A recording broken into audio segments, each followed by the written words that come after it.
that as a privileged American, you take for granted things that are simply unimaginable in other settings. And that's true. I say that not because that's unique to Nepal. That's true across the board in countries where there is a life that's just plain hard and poverty-stricken. And so the first feeling, or one of the first feelings, is the sense of privilege, that you're able to have this life. And then you think, as a Christian, what sense does it make that I should have this privileged life, and the people I live with have this privileged life, and we take all these things for granted, and there's this huge segment of the world that can't even imagine that. And how, for a Christian, do we come to terms with that imbalance that is so written into our lives? That's the first thing I would say about going there. The second thing I would say is that people work really hard. And they work really hard physically. Everywhere you go, they are building. They're building buildings, and they're not building huge apartment buildings. They're building houses, and they're building small stores, and they are not building with any equipment.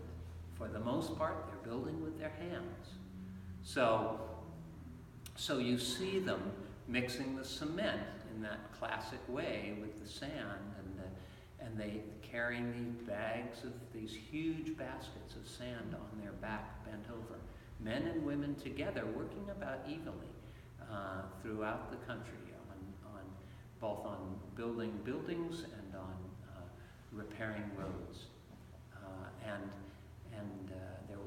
There was one backhoe on the highway we were going down, and it would knock these big, huge boulders down. They'd stop the traffic, knock the big, huge boulders down, wipe them to the side of the road, and then people would break up the stones with sledgehammers. And they would put the stones together in a basket, and that becomes the retaining wall for the road.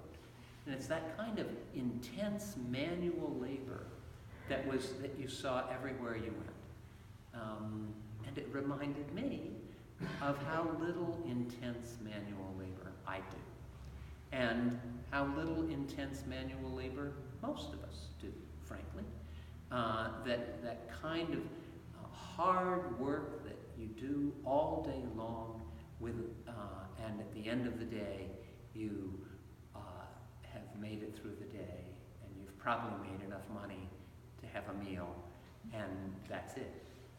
And it's that hard daily life that was so evident there. And the third thing I want to say about it is that religion is everywhere. Everywhere.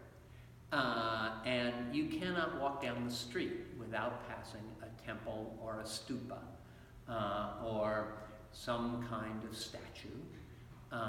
And it's primarily a Hindu country. It's about 80% Hindu and about 15% Buddhist. The Hindu influence coming up from India, and the Buddhist influence, for the most part, coming south from Tibet. And all of these little shrines or stupas are everywhere. They're along the side of the road when you're driving places. They're along the sidewalk when you're walking places. And people come out in the morning, women come out in the morning, and they wash them off, and they put offerings back down again of rice and of herbs and things like that. So everywhere you go, there is this sense of God's presence. And it doesn't really matter. One of the great things about it is that there are more Hindus than Buddhists, but nobody really cares. So you hike up a hill. There are a lot of shrines up on hills. You hike up a hill to what you think is going to be a Hindu temple, and there's a Buddha sitting there. Or you go to a Buddhist place and there's all the Hindu gods around as well.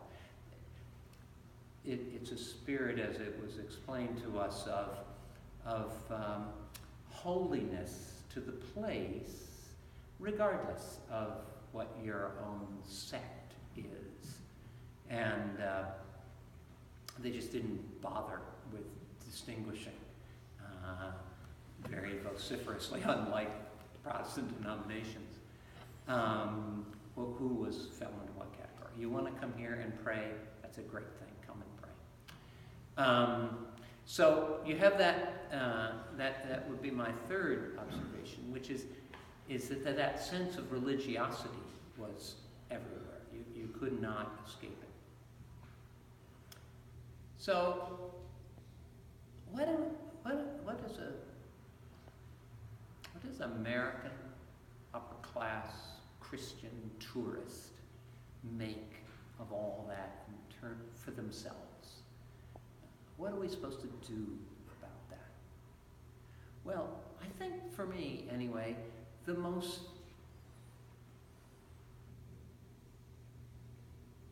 profoundly what I've felt is you're not supposed to do anything about it. That you might be able to help a little with some financial aid here and there for those organizations that are doing reconstruction, but essentially, it's them conveying a message to us about the value of life and hard work and an intimate relationship with the divine. And that, for me, the task is not to fix Nepal. They're fixing it, slowly, not very efficiently, but clearly something is at work in Nepal. Clearly.